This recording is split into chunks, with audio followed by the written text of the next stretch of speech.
Hello नमस्कार welcome to the channel. इस video में हम बात करेंगे कि कैसा रहा आज का ट्रेडिंग सेशन, किस तरीके से मार्केट्स ने ट्रेड किया पूरे दिन। फर्स्ट हाफ में किस तरीके की मार्केट्स थी, सेकंड हाफ में क्या होता हुआ दिखा। Let's get started. So this is the chart of Nifty, daily time frame का चार्ट है।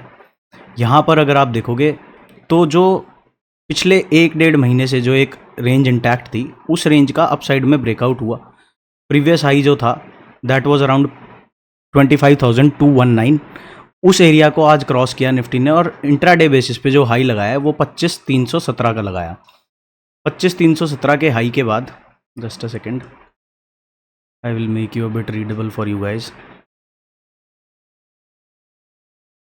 25,317 का हाई लगाया निफ्टी ने और क्लोजिंग मिली है कहीं ना कहीं 25,044 के एरिया पे।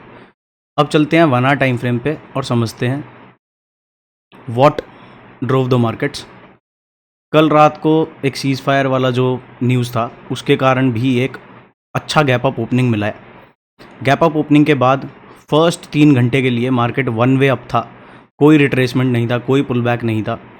जैसे ही 25,300 के एरिया को निफ्टी 50 ने टेस्ट किया, वहाँ से शार्प सेलिंग देखने को मिली और अभी करंटली देखेंगे तो एक कंफर्टेबल जोन पर है, सपोर्ट जोन पर है निफ्टी 50 अपने 25,040 पे। इसका एक अच्छा सपोर्ट एरिया है। 15 मिनट चार्ट्स पे देखते हैं।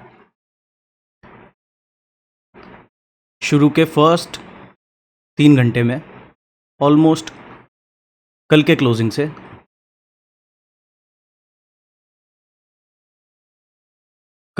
से लेके और आज 12 बजे तक निफ्टी वॉज अप 1.37%। उसके बाद शार्प सेलिंग देखने को मिली और कल की रेंज में ही आके कहीं ना कहीं क्लोज किया है मार्केट ने। So this was Nifty exactly similar, और या फिर आप कह सकते हो कि 80 to 90% सिमिलर मूव किया आपका सेंसेक्स।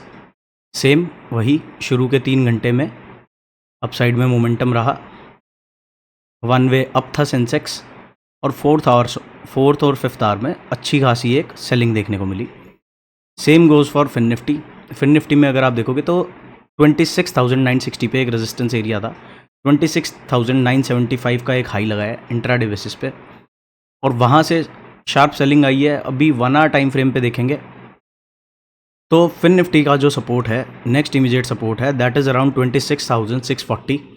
बैंक निफ्टी की बात कर लेते हैं, सिमिलर स्ट्रक्चर है। इसका जो सपोर्ट है that is around 56,230। Nifty mid select index को देख लेते हैं। इसमें सेलिंग आई है बट उतनी स्टीप सेलिंग नहीं है जितनी बाकी के इंडाइसेस में है, तो ये बताता है कि थोड़ी सी स्ट्रेंथ मार्केट के अंदर है। क्योंकि अगर मिड कैप अच्छे से होल्ड कर रहा है तो मतलब rally is going to continue. अब एक बारी मोमेंटम ऑसिलेटर्स देख लेते हैं। निफ्टी का मोमेंटम ऑसिलेटर क्या बोलता है, 50% के ऊपर है तो जो बायस रहेगी डायरेक्शन की वो अपसाइड की ही रहेगी। सेंसेक्स में भी सेम है, अपसाइड बायस के साथ ही ट्रेड करेगा। Fin Nifty and Bank Nifty में एक हमें अच्छी लार्ज रेंज कैंडल चाहिए जो ये जो प्रीवियस हाइज की टेरिटरी है इस एरिया को जो क्लियर कर दे। 57,050 पर बैंक निफ्टी का ब्रेकआउट जोन है, इस एरिया को निकालेगा तो काफ़ी अच्छा मोमेंटम अपसाइड में देगा। ये तो बात रही इंडियन इंडाइसिस की। एक बार ही अब देख लेते हैं फटाफट से नेचुरल गैस को, क्रूड ऑयल को और गोल्ड एंड सिल्वर को। नेचुरल गैस में देखें तो जो हमारा फर्स्ट टारगेट था 357 का, उसको टैप करके वन वे डायरेक्शनल सेलिंग है। Second target was around 387 but यहीं से काफ़ी अच्छी सेलिंग आ गई है, तो natural gas is again range bound. अब यहाँ पर थोड़ा सा साइडवेज मोमेंटम ही देखने को मिलेगा आने वाले दिनों में। मोमेंटम की बात करें तो डाउनसाइड बायस के साथ ट्रेड करेगा। क्रूड ऑयल में देखेंगे तो एक्सप्लोजिव अप मूव के बाद शार्प सेलिंग आई है। This is just retracement but अब मिडल में पहुंच गया है बॉलिंजर के, तो यहाँ पर थोड़ा सा वेट करना रहेगा। 1-2 दिन में क्लैरिटी मिलेगा कि किस डायरेक्शन में crude oil will be going to trading. Crude oil negative कब तक रहेगा, नेगेटिव रहेगा बिलो 67,771। इस एरिया के नीचे है क्रूड ऑयल तो नेगेटिव ही रहेगा। इसके ऊपर आएगा तो बायस चेंज हो जाएगी टुवर्ड्स दी अपसाइड। बात कर लेते हैं गोल्ड की। काफ़ी दिन से इसमें हमारा एक प्लान था, अब लग रहा है कि वो plan is going to come to fruition. यहाँ पर हम देख रहे हैं, हमने पिछले हफ्ते भी बात की है गोल्ड की कि 97,300 के नीचे अगर गोल्ड क्लोजिंग दे देता है किसी भी दिन तो हमें काफ़ी अच्छा फॉल गोल्ड के अंदर देखने को मिलेगा और गोल्ड आ सकता है 86,600 तक भी। ये कोई बाय सेल की कोई रिकमेंडेशन नहीं है मेरे, this is just technical levels, indicator based मैं आपको एरियाज़ ऑफ इंटरेस्ट बता रहा हूँ। इनको सिर्फ आपको समझना है, ट्रेड आपको करना है अपने रिस्क एपेटाइट के हिसाब से, उसकी मेरी कोई जिम्मेदारी नहीं रहेगी। नेक्स्ट देख लेते हैं सिल्वर को। सिल्वर का जो सपोर्ट एरिया है दैट इज़ अराउंड 35,185।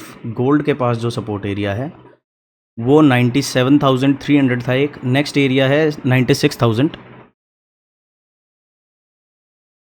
बीटीसी की बात कर लेते हैं। बीटीसी में पीछे 3-4 दिन काफ़ी बड़ा डाउन मूव था। कल के सेशन में हमें अच्छी बुलिश कैंडल मिली है और क्लोजिंग अच्छी खासी मिली है, बट अभी यहाँ पर 1-2 दिन हमें वेट करना पड़ेगा फॉर क्लियरिटी रीजंस। अभी करंटली बात करेंगे तो डायरेक्शन अपसाइड बायर्स के साथ ही है, डायरेक्शन अपसाइड की ही है, बट स्ट्रेंथ नहीं है बायर्स के पास। एक बारी एटलीस्ट ये जो फॉल है इसका 50%, इस तरीके से आप इसको समझो, बीटीसी पे समझते हैं। ये जो फॉल है यहाँ से लेके यहाँ तक, दिस इज़ अराउंड 12%। तो इसके 50% से ऊपर अभी करंटली बिटकॉइन है। तो इस लेवल को होल्ड करेगा बिटकॉइन और साइडवेज ट्रेड करेगा तो हमें अपसाइड में मोमेंटम देखने को मिल सकता है आने वाले दिनों में। जब तक ऐसा नहीं हो रहा है, जब तक 1,06,000 के नीचे बिटकॉइन है, तब तक थोड़ा सा टाइट स्टॉप लॉस के साथ ट्रेड करना है। इथीरियम की बात करें, कहाँ से ब्रेकआउट मिलेगा, 2600-2700 वाला जो एरिया है, 2600 और 2750 टू बी प्रिसाइज, इस एरिया के ऊपर डेली क्लोज चाहिए तो इथीरियम एक न्यू रैली दिखाएगा अपसाइड में और नए टारगेट्स, न्यू हाइज भी दे सकता है। बट उसके लिए इसको फॉलो करना पड़ेगा, आज ही से अपना माइंडसेट चेंज नहीं करके बैठना।